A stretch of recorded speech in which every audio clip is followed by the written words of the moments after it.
Hello students, आज हम लोग पढ़ेंगे सबसेट्स के बारे में। सेट का ये हमारा थर्ड लेक्चर है आज। इससे पहले 2 लेक्चर्स हो चुके हैं। सबसेट क्या होता है, इसकी definition. A set A is said to be a subset of set B if every element of set A is also an element of set B. मतलब अगर 2 सेट हैं, एक ये ए है और दूसरा बी है, अगर सेट के सारे एलिमेंट्स सेट बी के भी एलिमेंट्स हों तो हम कहते हैं कि ए बी का सबसेट है। और इसको लिखने का तरीका ये है, ए और ये जो सिंबल लगा हुआ है इसे पढ़ते हैं subset. Subset A is subset of B if a belongs to A implies a belongs to B. इसका मतलब कि अगर ए के इस सेट ए के सारे एलिमेंट्स सेट बी के भी एलिमेंट हों, और यहाँ पर ये सिंबल जो है ये वाला, इसे पढ़ते हैं इम्प्लाई। इसका मतलब इस A is subset of B if a belongs to A implies a belongs to B. इसका मतलब कि अगर ए कोई भी एलिमेंट है सेट ए का और वो एलिमेंट बी में भी मौजूद है, अगर ऐसी कंडीशन हो तो यहाँ हम कहेंगे कि ए बी का सबसेट है। एग्जाम्पल से समझते हैं इसको। एक सेट ए है, दूसरा सेट बी है। ए में 3 एलिमेंट्स हैं, ए बी सी, और ये सभी एलिमेंट्स बी में भी मौजूद हैं। तो इसका मतलब कि ए सबसेट है बी का। A is the subset of B. अगर हम कोई सेट पी ले लें और ए ई आई 3 एलिमेंट्स यहाँ लिए, और क्यू है दूसरा set, A E I O you. अब देखें पी के सारे एलिमेंट्स क्यू में बिलोंग करते हैं, तो इसका मतलब पी सबसेट हो जाएगा क्यू का। P the subset of Q. ए 1 5 7 9 इतने एलिमेंट्स, और बी में 1 7 9 4। अब यहाँ भी 5 है लेकिन यहाँ 4 है, बाकी सभी एलिमेंट्स मैच कर रहे हैं। तो एक एलिमेंट भी अगर ऐसा होगा ए में जो बी में ना हो तो ए बी का सबसेट नहीं होगा। A is not subset of B. तो सिंपल सी डिफिनेशन है कि अगर ए के सभी एलिमेंट्स बी में हैं तो ए सबसेट हो जाएगा, और अगर नहीं है तो सबसेट नहीं होगा। सबसेट नहीं है, इसके लिए हम इस नोटेशन का यूज करते हैं जो यहाँ पर बीच में है, और सबसेट होने के लिए हम सिंपली इस नोटेशन का यूज करते हैं, इसका। एक एग्जांपल, जैसे यहाँ पर ए है, ए में ए एम के पी टी बी, ये 6 एलिमेंट्स हैं, और ध्यान से देखें तो यही सारे एलिमेंट्स बी में भी हैं, सिर्फ इनका पोजीशन इधर उधर है। तो जब ए के सभी एलिमेंट्स बी में मौजूद हैं तो ए बी का सबसेट हो जाएगा, और बी के सभी एलिमेंट्स ए में लाई करते हैं, तो इसका मतलब बी भी ए का सबसेट होगा। ए बी का सबसेट है और बी ए का सबसेट है। जब ऐसा होता है तो हम कहते हैं this implies that A is equal to B. इस केस में दोनों सेट्स बराबर हो जाते हैं और वो एक दूसरे के सबसेट होते हैं। इसको इक्वेशन 1 एज्यूम कर लें, और अगर a इक्वल टू बी है तो ये इंप्लाई करेगा कि a is the subset of b and b is the subset of a। Means अगर a b का सबसेट हो और b a का सबसेट हो तो ये इंप्लाई करेगा कि दोनों सेट इक्वल हैं, और अगर दोनों सेट इक्वल होते हैं तो ये इंप्लाई करता है कि a b का सबसेट है और b a का सबसेट है। इसको इक्वेशन 2 एज्यूम कर लें। इन इक्वेशन 1 एंड 2 को हम कंबाइंड रूप में इस तरह से लिखते हैं, A is the subset of B and B is the subset of A। Double implication की साइन यहाँ यूज करते हैं हम, ये A is equal to B, और यहाँ पर ये जो साइन है डबल इम्प्लीकेशन का, इसे हम इफ एंड ओनली इफ पढ़ते हैं।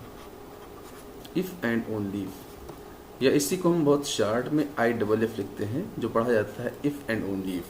तो इस पूरे इक्वेशन को हम क्या पढ़ेंगे, if A is subset of B and B is subset of A, this implies A is equal to B, and if A is equal to B, this implies A is the subset of B and B is the subset of A। तो इस equation को पढ़ने के लिए ऐसे हम पढ़ेंगे, A is the subset of B and B is the subset of A if and only if A is equal to B। ये symbol if and only if, तो A is subset of B and B is subset of A if and only if A is equal to B। तो जब भी हमें proof करना होता है दो सेट्स को इक्वल, तो फिर हम वहाँ यही शो करते हैं कि A को B का सबसेट शो कर देते हैं और B को A का सबसेट शो कर देते हैं। आगे प्रूफ में इसका हम यूज़ भी करेंगे इस इक्वेशन का, ये इम्पोर्टेंट इक्वेशन है। और इस इक्वेशन के लिए हम इन्हीं दो को प्रूफ करके कंबाइन करते रहते हैं। ये इक्वेशन, इसको ध्यान रखें इक्वल सेट्स के लिए। नोट में ये है कि empty set phi is subset of every set. Phi ऐसा सेट है जो हर सेट का सबसेट होता है। जितने भी सेट्स एग्जिस्ट करते हैं मैथ में, दुनिया में, उन सब का ये फाई सबसेट होता है। A set is also a subset of itself, जो हर सेट अपने आप का सबसेट होता है। बी तो ये बी का सबसेट भी है, सी तो ये सी का सबसेट भी है। तो जो भी सेट होता है वो अपने आप का सबसेट भी होता है, और फाई ऐसा है कि जो हर सेट का सबसेट होता है। Proper subset and superset. If A is the set of, if A is the subset of B and A is not equal to B, then A is called proper subset of B and B is called superset of A। Simple, जैसे यहाँ पर A is equal to 2, 3, 5, 6 and B is equal to 1, 2, 3, 4, 5, 6, 7, 8। यहाँ पर A और B equal नहीं है। जब A और B इक्वल ना हो और A सबसेट हो जाए B का, जो एलिमेंट्स यहाँ मौजूद हैं वो सारे इसमें भी हैं, 2, 3, 5, 6। तो ये सारे एलिमेंट्स A के B में भी लाई कर रहे हैं। इसका मतलब कि A B का सबसेट है और A B के इक्वल नहीं है। जब ये दो कंडीशन होल्ड करें तो हम A को सबसेट यानी कि प्रॉपर सबसेट बोलते हैं। A is proper subset of B, और ये जो बड़ा वाला सेट है B, इसी को हम सुपरसेट बोलते हैं, superset of A। B is superset of A। तो अगर दो सेट्स हैं और एक दूसरे का सबसेट है और दोनों इक्वल ना हो, तो छोटा वाला सेट जो होता है वो प्रॉपर सबसेट होता है और बड़े वाले सेट को हम सुपरसेट ऑफ सबसेट बोलते हैं। Subsets of real number R. जो नंबर अब तक हमने पढ़े हैं, natural number, integers, rational numbers और जेड प्लस यानी कि positive integers, positive rational numbers, और ये इरेशनल नंबर, या इसी तरह से R plus positive real number. ये सारे नंबर्स जो हमारा रियल नंबर का सेट होता है, ऑल रियल नंबर्स का आर, माइनस इन्फिनिटी से प्लस इन्फिनिटी तक, इस पे सारे नंबर्स मौजूद होते हैं। जितने भी टाइप के रियल नंबर्स हैं सारे नंबर इस पे मौजूद होते हैं। तो इसी पूरे लाइन पर n भी लाई करता है, इसी लाइन पर z भी आता है, इसी लाइन पर q भी अपना है, और इसी लाइन पर z प्लस भी है, q प्लस भी है, r प्लस भी है और t भी है। ये सारे नंबर इसी लाइन पर लाई करते हैं। और ये लाइन क्या है, ये एक्चुअली इस r का सेट है। ये r में जितने भी एलिमेंट्स हैं वो सब इसी लाइन पे हैं। तो इसका मतलब ये हुआ कि ये n, z, q, r, z plus, ये सारे नंबर r के ही सबसेट हैं। तो n is subset of r, z is subset of r, q rational number है, ये भी r का सबसेट है, z प्लस ये भी r का सबसेट है, r प्लस खुद r का सबसेट है, z और ये q plus this is also subset of r, t ये इरेशनल नंबर है, ये भी r का सबसेट है, और यहाँ पर देखें अगर हम तो n ये z का भी सबसेट है और q का भी सबसेट है, तो इसको हम ऐसे लिख सकते हैं n is the subset of z and z is the subset of q, q is the subset of r। तो इस तरह से इसको लिख सकते हैं, एक दूसरे के सबसेट हैं ये। तो ये सबसेट्स ऑफ रियल नंबर थे, जितने भी रियल नंबर्स के सेट हैं वो सभी सबसेट्स ऑफ और हैं। इंटरवल्स एज सबसेट ऑफ और। इंटरवल्स ये क्या होते हैं इसको हम पहले समझ लेते हैं।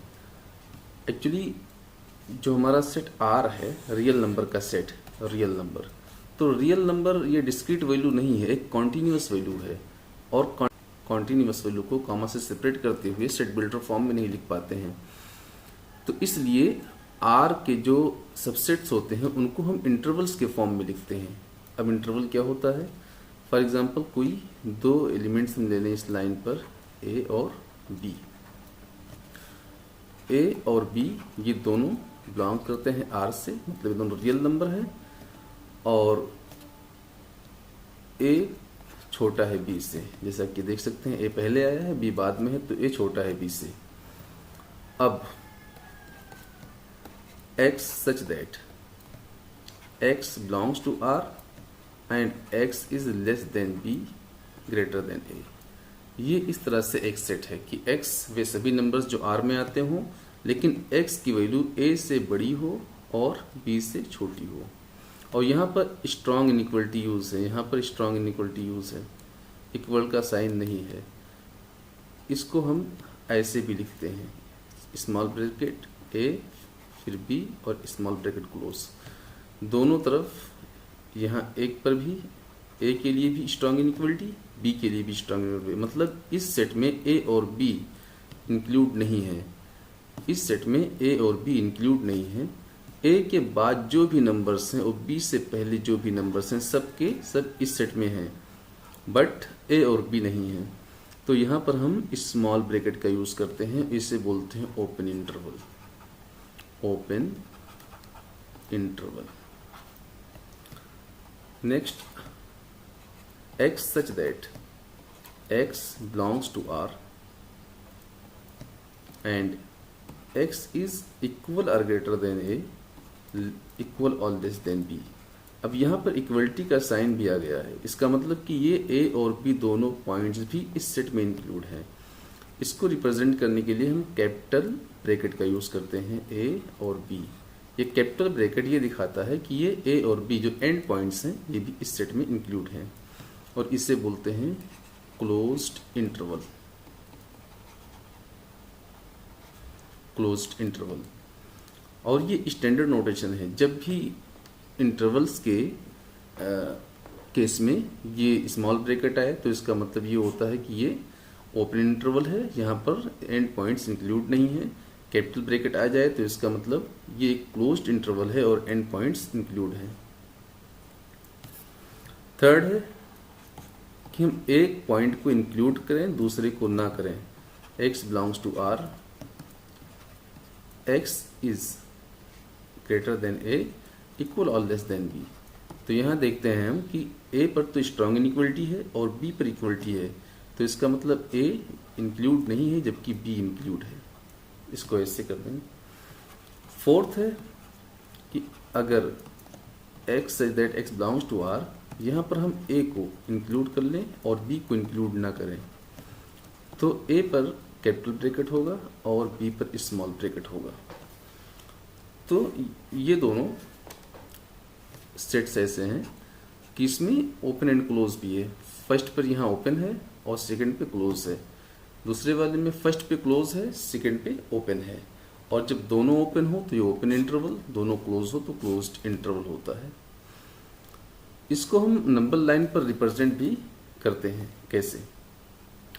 4 इंटरवल से हम 4 लाइन लेते हैं।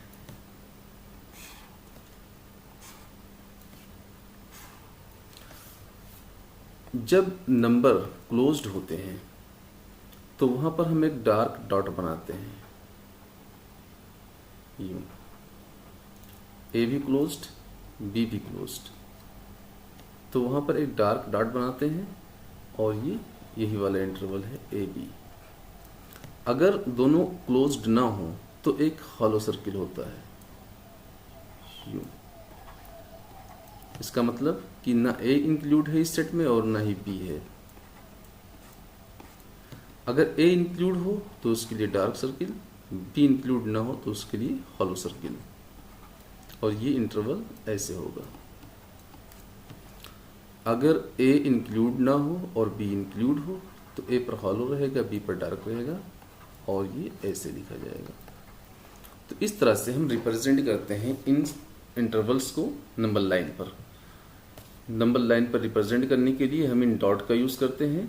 जो नंबर या जो पॉइंट इंक्लूड होता है उसके लिए हम डार्क डॉट, और जो इंक्लूड नहीं होता है उसके लिए हॉलो डॉट। ये स्टैंडर्ड नोटेशन है।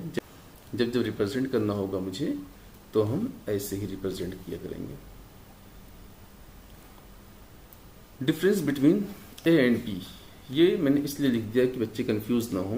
जैसे ए और बी, इसमें स्मॉल ब्रैकेट लगा है, और दूसरा है ए बी, यहाँ पर कर्ली ब्रैकेट लगा है। तो कर्ली ब्रैकेट एक्चुअली हमेशा सेट को रिप्रेजेंट करता है। इस सेट में सिर्फ दो एलिमेंट्स हैं, ए और बी, जबकि यहाँ पर ये जो स्मॉल ब्रैकेट लगा हुआ है ये शो कर रहा है कि ये एक इंटरवल है, और इंटरवल में इनफाइनाइट नंबर्स होते हैं, इसलिए ये दोनों चीज़ें सेम नहीं हैं। इनमें कभी कंफ्यूज नहीं होना है। ए कामा बी आ गया और ए कामा बी है। यहाँ कैपिटल ब्रैकेट है, यहाँ कर्ली ब्रेसेस है। कर्ली ब्रेसेस सेट को रिप्रेजेंट करता है, इसमें सिर्फ दो एलिमेंट्स हैं। कैपिटल ब्रैकेट ये क्लोज इंटरवल है और इसमें इनफाइनाइट एलिमेंट्स हैं, इसलिए ये दोनों सेम नहीं होंगे। तो इनमें कंफ्यूज नहीं होना है। जब भी कर्ली ब्रैकेट हो तो समझ जाना है कि ये सेट है, उसमें जितने भी एलिमेंट्स हैं उतने ही हैं। लेकिन स्मॉल ब्रैकेट या कैपिटल ब्रैकेट ये इंटरवल को शो करता है, उसमें इनफाइनाइट एलिमेंट्स होते हैं। लेंथ ऑफ इंटरवल, इंटरवल की एक लेंथ होती है। कोई भी इंटरवल हो, चाहे क्लोज्ड चाहे ओपन। जैसे ये ओपन हो गया, ये क्लोज्ड है, ये सेमी ओपन, सेमी क्लोज्ड। इन चारों में से कोई भी इंटरवल हो, इसकी लेंथ जो होगी सेकेंड एलिमेंट से, यानी कि लास्ट एंड पॉइंट से फर्स्ट पॉइंट को माइनस कर देंगे, बी माइनस ए, यही इसकी लेंथ कहलाती है। इन चारों में से हर इंटरवल की लेंथ यही होगी, वो चाहे क्लोज्ड हो या ओपन हो या सेमी ओपन या क्लोज्ड हो। जैसे कोई इंटरवल गिवन है -5 एंड 1, इसका लेंथ निकालना है, तो इसकी लेंथ क्या हो जाएगी, जो बी की जगह पर क्या है, यहाँ पर 1 है, तो 1 फिर माइनस, और ए की जगह पर -5, तो यहाँ -5 लिखेंगे, और ये 1 माइनस से प्लस हो जाएगा, तो इसकी लेंथ 6 हो जाएगी। आप देख सकते हैं नंबर लाइन पर भी यहाँ पर कहीं 1 है, और ये 1 2 3 4 5 -5 यहाँ है, तो यहाँ से लेकर के यहाँ तक की जो लेंथ होगी 1 2 3 4 5 6, यही लेंथ है इसकी। -2 एंड -1, इसकी लेंथ निकालने अगर हम, ये ध्यान रखना कि जो फर्स्ट कंपोनेंट है हमेशा छोटा होगा, सेकंड कंपोनेंट हमेशा बड़ा होगा। ये इंक्रीजिंग ऑर्डर में होता है, इंक्रीजिंग ऑर्डर में पहला वाला छोटा। हम लोग जब भी स्टार्ट किए हैं तो शुरू में यही लेकर चले हैं, ए इज लेस देन बी, तो इसका ध्यान रखना है। इंटरवल हमेशा फर्स्ट वाला कंपोनेंट छोटा होता है, दूसरा वाला कंपोनेंट बड़ा होता है। तो हम -1 से लेंथ निकालने के लिए -1 से -2 को माइनस करेंगे, तो ये -1 और माइनस का +2, तो इसकी वैल्यू 1 आ जाएगी। इसी तरह से कोई भी इंटरवल गिवन हो, -10 0, अब यहाँ पर लेंथ निकालना है, तो b है 0 और a है -10, तो इसकी वैल्यू 10 हो जाएगी। तो इस तरह से किसी भी इंटरवल की लेंथ फाइंड की जा सकती है। Power set, let A be a set, then the set of all subsets of A is called power set of A and is denoted by PA। Power set क्या है, कोई set A है, इस A के जितने भी possible subsets हैं उन सबसेट का सेट पावर सेट कहलाता है। फॉर एग्जांपल ए एक सेट हो गया, ए बी, इसमें 2 एलिमेंट्स हैं। अब इसके कौन कौन से सबसेट होंगे? तो अभी मैंने इससे पहले हम लोगों ने देखा कि फाई ये हर सेट का एक सबसेट होता है, तो फाई इसका भी सबसेट होगा। उसके बाद ए सबसेट है, बी भी इसका सबसेट है, और ए कॉमा बी भी सबसेट है, क्योंकि हर सेट अपने आप का भी तो सबसेट होता है। तो इसके 4 सबसेट्स होंगे। और सबसेट के लिए number of subsets is equal to 2 to the power n होता है। और n क्या है? n is equal to cardinality of A. तो अगर इस फार्मूले से हम देखें तो यहां पर a में कितने एलिमेंट्स हैं? 2, तो n इज इक्वल टू 2 आ जाएगा। तो नंबर ऑफ सबसेट्स कितना हो गया? 2 to the power 2 that is 4। यहाँ पर 4 हो गया। और 4 सबसेट्स यही हैं, phi A B A B. अगर कोई सेट इस तरह से है 1 2 4 6, इसमें 4 एलिमेंट्स हैं, तो इसमें नंबर ऑफ सबसेट कितने होंगे? क्योंकि n A is equal to 4, तो number of subsets is equal to 2 to the power 4 हो जाएगा, जिसकी वैल्यू 16 होगी। तो किसी सेट के जितने भी सबसेट्स बनते हैं उन्हीं का सेट एक्चुअली पावर सेट कहलाता है। अब हम इसी एग्जांपल पे आते हैं। इस एग्जांपल में हमने देखा कि ए की इतने सबसेट्स हैं, phi A B A B. अब इन्हीं को अगर हम सेट बना दें, सेट के एलिमेंट्स फाई और फिर ए भी एक एलिमेंट हो गया, बी भी एक एलिमेंट हो गया, और ए बी ये खुद भी एक एलिमेंट हो गया इस सेट का, तो एक्चुअली ये सेट पावर सेट ऑफ ए कहलाएगा। यानी कि ए के जितने भी सबसेट थे उनको एलिमेंट इज्यूम करके हमने एक सेट बना दिया, और यही सेट क्या हो गया? पावर सेट हो गया।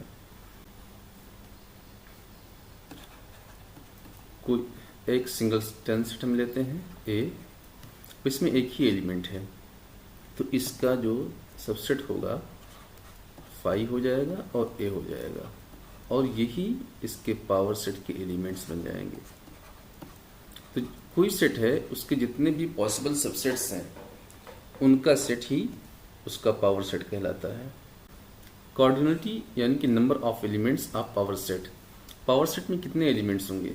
एक्चुअली जो नंबर ऑफ सबसेट्स होते हैं वही उस सेट के एलिमेंट हैं पावर सेट के। तो अगर कोई सेट है ए और उनमें नंबर ऑफ एलिमेंट्स m हैं, तो उसके पावर सेट में उसके जो नंबर ऑफ सबसेट्स हैं वही उसके नंबर ऑफ एलिमेंट्स होंगे।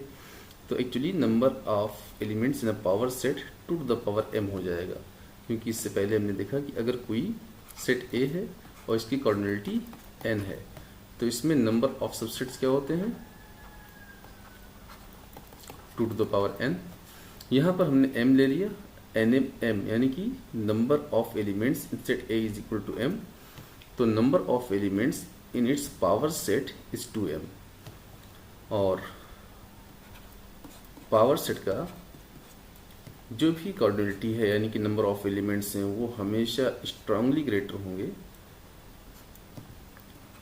सेट के एलिमेंट्स से। यानी कि सेट में जो भी एलिमेंट्स हैं उसके पावर सेट में उससे ज़्यादा एलिमेंट होंगे।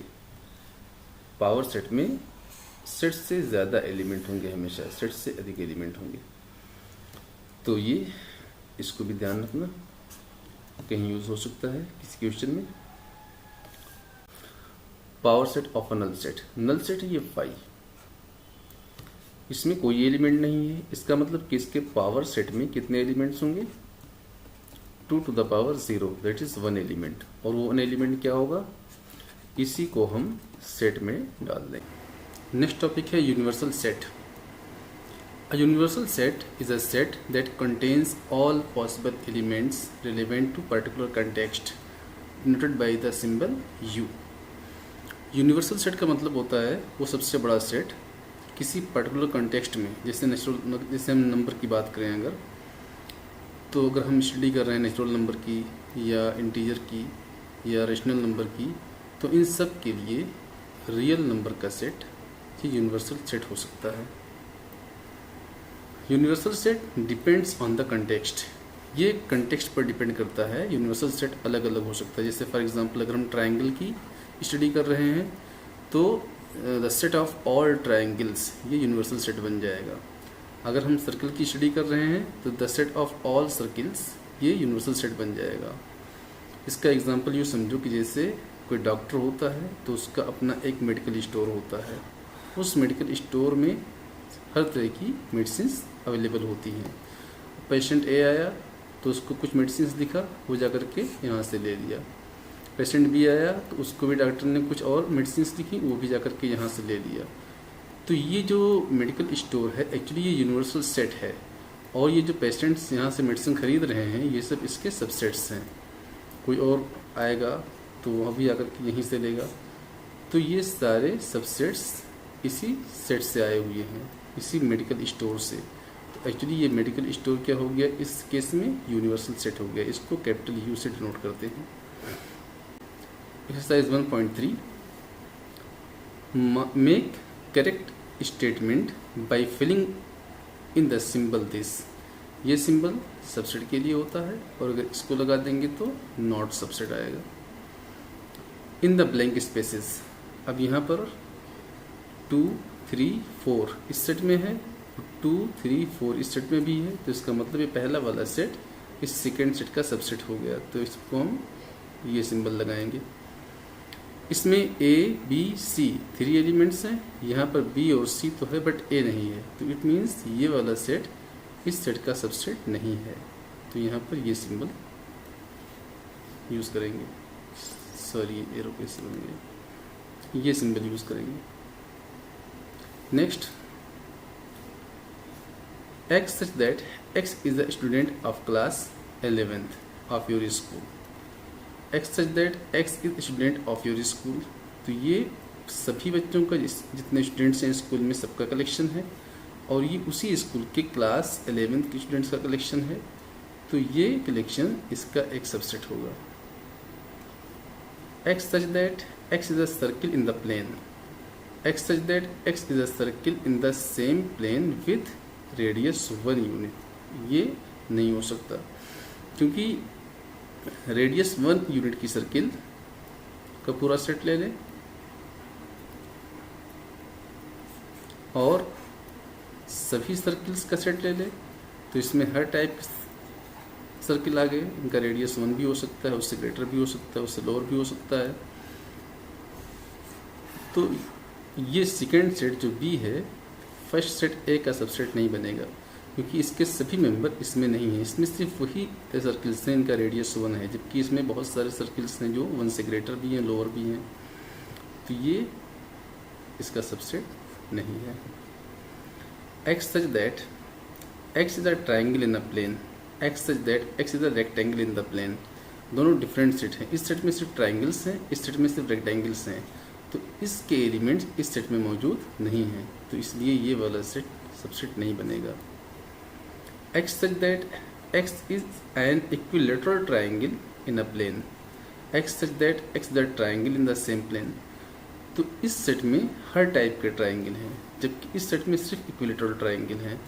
तो इक्विलेटरल ट्राइंगल भी इस सेट में होंगे क्योंकि इसमें हर टाइप के ट्राइंगल हैं, तो इसलिए ये पहला सेट दूसरे का सबसेट हो जाएगा। X such that X is an even natural number, X such that X is an integer। तो इंटीजर में इवन नेचुरल नंबर्स इंक्लूड होते हैं। 2, 4, 6, 8, 10 ये सब इंटीजर में आते हैं, तो इसका मतलब कि ये वाला सेट इसका सबसेट होगा। Examine whether the following statements are true or false. A B, B C A। इस सेट में A और B है और यहाँ भी A B है। इसका मतलब कि ये वाला सेट इस सेकंड का सबसेट है, जबकि यहाँ पर लगा है नॉट सबसेट, तो ये स्टेटमेंट रॉन्ग है। इस सेट में A E 2 एलिमेंट है और ये क्या है, X Z S is a vowel in the English alphabet.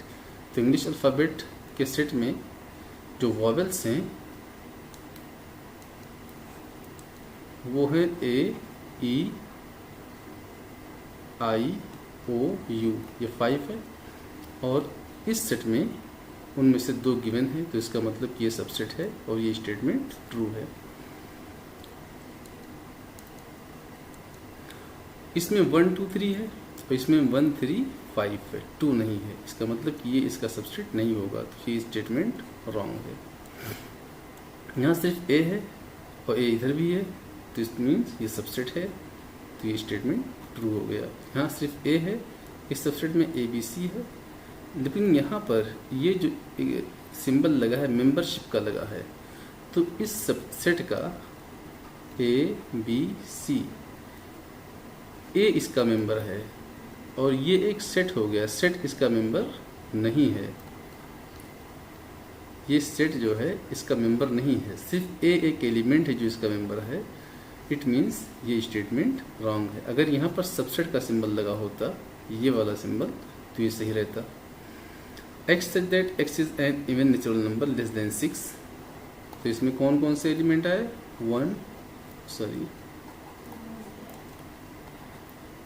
2 4, यही 2 एलिमेंट होंगे कि an even natural number less than 6 है, तो इसमें सिर्फ 2 एलिमेंट्स 2 and 4 है। यहाँ पर X such that X is a natural number which divides 36, तो 36 को डिवाइड करने वाले नेचुरल नंबर कौन से होंगे? 1 2 3 4 6 12 36, ये सब डिवाइड कर रहे हैं, तो इस सेट में 2 भी है और 4 भी है। इट मीन्स ये वाला सेट इसका सबसेट होगा, तो ये स्टेटमेंट ट्रू है। थर्ड क्वेश्चन ए, इसमें जो एलिमेंट्स हैं 1 2 एंड यहाँ पर 3, 4 एक सेट के फॉर्म में ये भी एक एलिमेंट है एंड 5 एक एलिमेंट है, तो इसमें 1 2 3 4 एलिमेंट्स हैं, जबकि एक एलिमेंट सेट के फॉर्म में है। Which of the following statement are incorrect and why? 3, 4 is a subset of A, ये स्टेटमेंट रॉन्ग है क्योंकि यहाँ 3, 4 इस सेट का एक एलिमेंट है, एज ए एलिमेंट उसमें आया हुआ है, तो यहाँ पर ये स्टेटमेंट ट्रू होगा और ये सबसेट का साइन लगा हुआ है, इसलिए ये स्टेटमेंट फॉल्स है। 3, 4 is a member of A, ये स्टेटमेंट सही है। 3, 4 ये एक्चुअली एक एलिमेंट है इसका, और इस पर फिर कर्ली ब्रेसेस लगाएंगे तो एक सेट बन जाएगा, सबसेट, और इसके लिए ये सिंबल आएगा फिर सबसेट ऑफ ए, और इस तरह से ये स्टेटमेंट सही है। 1 is member of A correct है, 1 इज सबसेट ऑफ ए ये रॉन्ग है क्योंकि 1 यहाँ पर सबसेट नहीं है बल्कि इसका एक मेंबर है। 1 2 5, अब इसमें एलिमेंट है 1 2 और 5 भी है, तो इनको अगर हम अलग कर लें 1 2 5 और इसका एक सेट बना लें तो इस ए का सबसेट हो जाएगा, तो 1 2 5 is subset of A correct statement है। 1 2 5 is a member of A ये रॉन्ग है क्योंकि 1 2 5 एक सेट है और ये सेट मेंबर इसमें नहीं है, इस वाले सेट में जो एक सेट गिवन है इसमें ये मेंबर नहीं है। 1, 2, 3 is a subset of A, ये भी नहीं है क्योंकि यहाँ पर 3 जो है 3 आइसोलेटेड नहीं है बल्कि ये एक सेट के फॉर्म में 3, 4 का एक सेट है, 3 अलग से इस सेट में नहीं है, तो इसलिए 1, 2, 3 ये एक सबसेट नहीं होगा, ये स्टेटमेंट फॉल्स है। 5 is a member of A wrong है क्योंकि 5 यहाँ पर इस सेट में नहीं है, 5 हर सेट का सबसेट होता है, अगर ये ऐसे गिवन होता तो ये ट्रू होता जैसे यहाँ पर है, तो ये स्टेटमेंट करेक्ट है क्वेश्चन नंबर 10 में। यहाँ पर 5 का एक सेट बना लिया गया है, 5 को अंदर रख के कर्ली ब्रेसेस लगा दिया गया, एक सेट बन गया। अब ये सेट इसका सबसेट नहीं है क्योंकि ये एक अलग सेट हो गया, अगर ये सिर्फ 5 होता है जब फिर इम्पटी सेट हुआ, अब ये इम्पटी सेट नहीं है बल्कि ये सेट इसके पास एक मेंबर है जो 5 के फॉर्म में है, और ये वाला मेंबर इस सेट में नहीं है, जो गिवन सेट है ए इसमें ये मेंबर नहीं है, तो इसलिए ये स्टेटमेंट रॉन्ग है।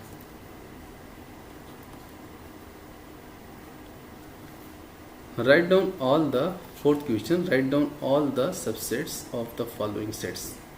ए इसका सबसेट लिखेंगे तो 5 हर सेट का एक सबसेट होता है तो 5 हो जाएगा, और फिर हर सेट अपने आप का भी एक सबसेट होता है तो 5 एंड ए हो गया। इसमें लिखें अगर हम तो इसका phi A B and A B, A comma B. इसमें लिखें तो फाई एक सबसेट, फिर 1 2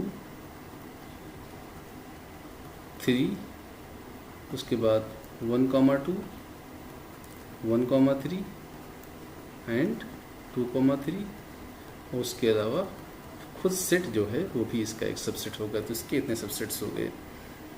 फाई का सबसेट सिर्फ फाई है, फाई खुद अपना सबसेट है और इसके पास कोई एलिमेंट है नहीं, तो इसका सबसेट भी यही है। क्योंकि नंबर ऑफ सबसेट अगर फाइंड करें फाई के लिए तो ये क्या होता है 2 0, कोई एलिमेंट नहीं 0 है तो 1 आएगा, और वही 1 ये फाई हो गया। Question number 5, write the following as intervals. यहाँ पर x such that x belongs to r and x is greater than -4 equal और लेस देन 6। तो इसको इंटरवल फॉर्म में लिखेंगे तो 4 पर स्ट्रॉन्ग इनइक्वलिटी है, जबकि 6 पर इक्वलिटी भी होल्ड कर रही है। तो ये हो जाएगा -4, 6। 4 पर स्मॉल ब्रैकेट, 6 पर कैपिटल ब्रैकेट, क्योंकि 6 इसमें इंक्लूड है। x such that x belongs to r, x is less than -12, x greater than -12 less than -10। तो यहाँ पर दोनों स्ट्रॉन्ग इनइक्वलिटी हैं, तो इसलिए -12, -10 दोनों पर स्मॉल ब्रैकेट होगा। यहाँ पर 0 पर तो कैपिटल ब्रैकेट रहेगा, क्योंकि यहाँ पर ये इक्वलिटी भी होल्ड करती है, जबकि 7 पर स्मॉल ब्रैकेट होगा। थर्ड क्वेश्चन यहाँ लिखते हैं, ये हो जाएगा 0, 7। Fourth question, x belongs to r, यहाँ पर दोनों पर इक्वलिटी होल्ड कर रही है, 3 पर भी और 4 पर भी, तो दोनों का कैपिटल ब्रैकेट होगा 3, 4। ये इसका आंसर हो गया। नेक्स्ट है right the following intervals in set builder form. अब यहाँ पर हमें इंटरवल के फॉर्म में गिवन है, सेट बिल्डर फॉर्म में लिखना है। तो 6 क्वेश्चन यहाँ पर लेते हैं। फर्स्ट ये ऐसा होगा, x such that x belongs to r, real number से हैं, और x less than 0 greater than -3। Second, यहाँ पर कैपिटल ब्रैकेट है दोनों में, तो यहाँ इक्वलिटी भी होल्ड करेगी। x such that x belongs to r and x equal or less than 12 equal or greater than 6। Third question, यहाँ पर पहले पर तो स्मॉल ब्रैकेट है, दूसरे पर कैपिटल ब्रैकेट है। x such that x belongs to r, पहले पर हमें स्ट्रॉन्ग इनइक्वलिटी लेनी है और दूसरे पर इक्वलिटी भी होल्ड करती है। फोर्थ क्वेश्चन, यहाँ पर पहले पर इक्वलिटी रहेगी और दूसरे पर स्ट्रॉन्ग इनइक्वलिटी होगी। x such that x belongs to r and x equal or greater than -23 और लेस देन 5। तो ये सारे सेट बिल्डर फॉर्म है इन गिवन इंटरवल्स के क्वेश्चन नंबर 6 में। Question number 7, what universal sets would you propose for each of the following? The set of right triangles। अगर हमारे पास set है x such that x is right triangles,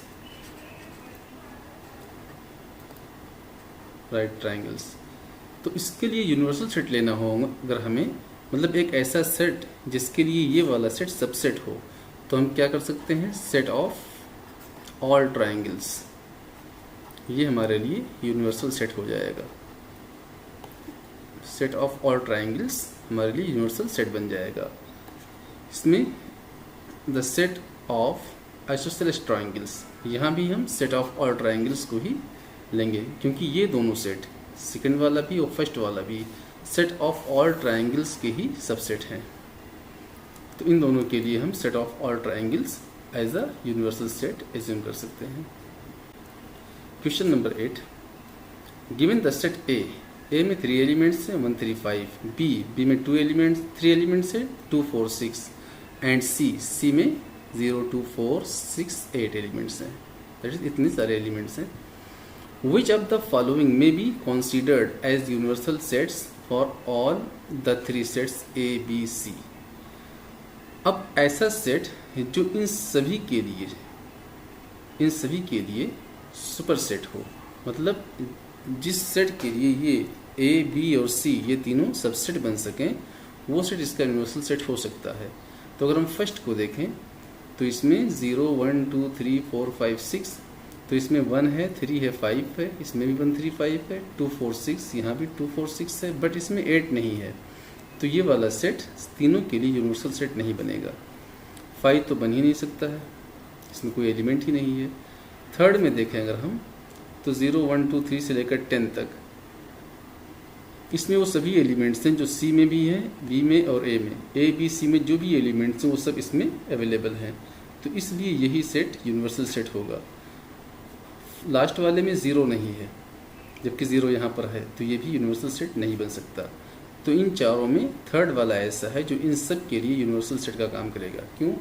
क्योंकि ये set ऐसे हैं जिसके लिए ए भी सबसेट है, बी भी सबसेट है और सी भी सबसेट है। तो एक ऐसा सेट जिसके लिए ये सभी सबसेट बन सकें वो इन सब का यूनिवर्सल सेट कहलाएगा।